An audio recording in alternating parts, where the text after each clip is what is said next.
He just wanted to be ready for whatever happened, for anything. That was him, all right. Tyrell, something tells me I forgot to dig my well. There's something I should have done that I've missed, something we've got to think of or plan for. Tyrell, he just sipped his coffee, squatting there in his sock feet, feeling good to have his boots off. Don't know what it could be, Tyrell said. We've got rifles all around and ammunition to fight a war. At Fort Garry, Orrin will pick up some Red River carts and a man or two. He'll load those carts with grub and such. He pushed his hat back, sweat-wet hair plastered against his forehead. The stock are fat, 1,100 head of good beef, and we've gotten an early start. Don't make no difference, Tyrell. I've forgotten something. Or somebody. Wait till we meet up with Orrin. When he joins us at Fort Garry, he'll know right away if anything's wrong. I've been thinking about Fort Garry, Tyrell. Seems foolish to drive east even a little way when we've got to go back west. Tyrell refilled his cup and held up the pot. I shook my head. It's the boys, he said. This here shapes up to be a rough, mean drive. Oh, we'll see some new country, and mighty beautiful country. But any way you take it, it will be rough. We'd better give the boys a chance to blow off some steam. They'd better blow it careful, I said. Some of those Canadians are mighty rough. Nice folks, but they can handle themselves. Low clouds blotted out the stars. Wind whispered in the grass. Sleep was needed, but I was wakeful as a man with 3 sparkin-age daughters. You were there when the word came, Tyrell. Do you figure there's more to this than Logan let on? You know Logan better than I do. He cut his stick for trouble before he was knee-high to a short hog, and you know any time Logan calls for help, there's no telling what's involved. There's mighty little in the way of trouble Logan can't handle all by himself. He never lied to us. He never lied to nobody. Nolan and Logan have done things here and there that you and me wouldn't, but they never broke their given word. Tyrell bedded down, but I lay awake, trying to think it out, tired though I was. We were pushing 1,100 head of fat steers across the Dakota plains, headed for the gold mines in far western Canada. The Dakota country was new to us. Wide plains, but good grass so far, and we'd been lucky enough to come upon water when needed. Cap Roundtree had been up this way before, but aside from Tyrell, who had been marshal of a gold mining town in Idaho, none of us had been so far north. We'd put the herd together in a hurry because Logan was in need, and started the drive short-handed, which meant extra work for all. Orrin was coming up by steamboat and was to meet us at Fort Garry for the long drive west. Those to whom we'd talked, who might or might not know what they were talking about, said there were no towns to the west. There were trading posts here and yonder, however, one of them being Fort Whoop-Up. Even about that we heard 2 stories. Some said it was simply a trading post, but others said it was a hangout for rustlers, whiskey peddlers, and the like. If it was kin to such places as we'd known, it could be both. We Sacketts had come west from the Tennessee-North Carolina country in search of new lands. Ours had been among the earliest folk to settle back yonder, but somehow we stuck to the high-up hills where the game was and let the good bottom lands slip away to latecomers. Most newcomers to the west found the life hard and the ways rough, but to mountain-bred folks it was no different from what we were accustomed to. Any time a Sackett had meat on the table, it was likely to be meat he'd shot, and if Pa was away from home, it was we youngsters who did the shooting. Those who lived round about used to say that Sacketts and shooting went together like hog meat and hominy. Stock driving had been our way of life since first we settled in the hills.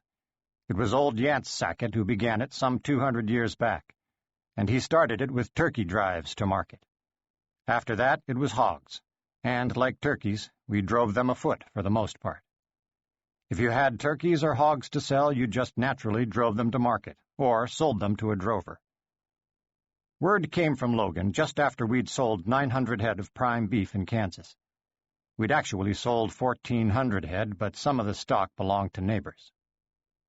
Cap Roundtree, Tyrell, and I were at a table in the drover's cottage when that man with the green eye shade came up to me and said, "Mr. Sackett, this here message come for you a day or 2 back. I reckon it's important, and I just now heard you were in town." "Cap," I said, If you and Tyrell will pardon me, I'll just see what this is."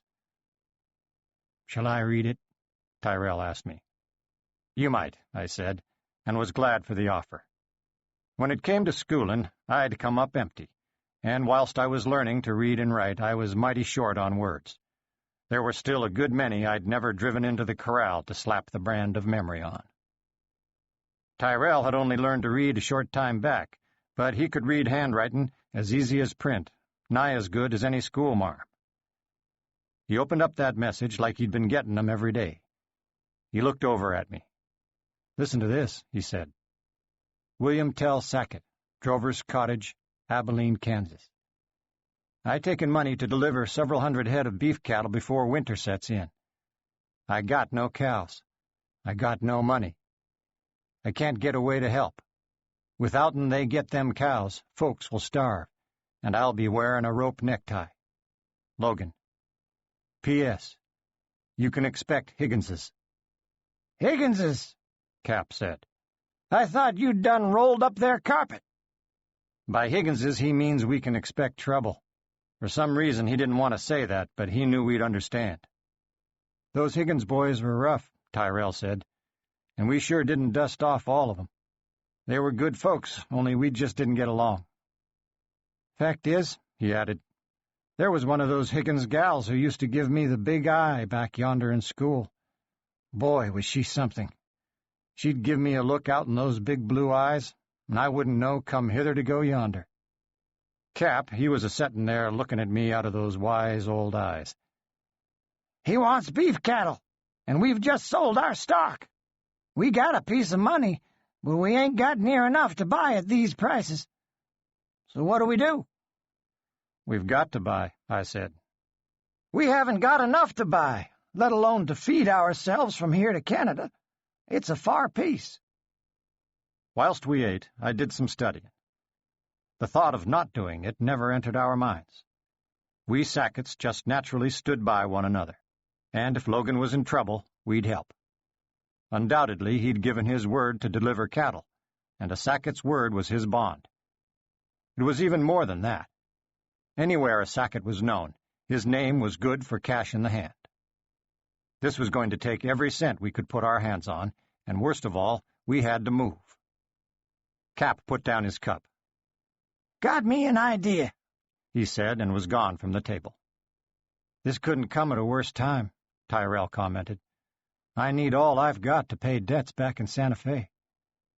"Me too," I said, "but Logan's in trouble." "You believe he meant that about hanging?" "Logan is a man who takes hanging right serious, and he wouldn't joke about it. If he says hanging, he means just that." For a moment there I paused, looking into my coffee. From that remark about Higginses, we can expect trouble along the way. "Sounds like Logan figures somebody doesn't want the cattle to get through." Tyrell glanced over at me. "Which doesn't make a lot of sense." Cap was coming back into the room, followed by a straw-hatted sodbuster wearing shoes. Farmers were beginning to settle around, but a man didn't see many of them yet, and almost never in the drover's cottage. "Set, Bob, and tell him what you told me," Cap said. Bob had wrinkles from squinting at the sun and wrinkles around his eyes from laughing. "My cousin's come down from the north, lives up on the Missouri near Yankton. He was telling me about some Indian cattle, and Cap here, he overheard us." "Indian cattle?" "Well, some of them. Quite a few years back, two brothers brought some cattle into the Missouri River country. One of the brothers was gored by a steer, and by the time the other one found him, he was in bad shape. Blood poison or whatever. He lasted a few weeks, then died. The brother took the body back home for burial, and when he came back he was crossing a stream when his horse fell with him. Both of them lost, horse and man. So those cattle run wild. The Injuns around there are mostly friendlies, and they killed a steer time to time, but those cattle have run wild in some of the gullies leading back from the river.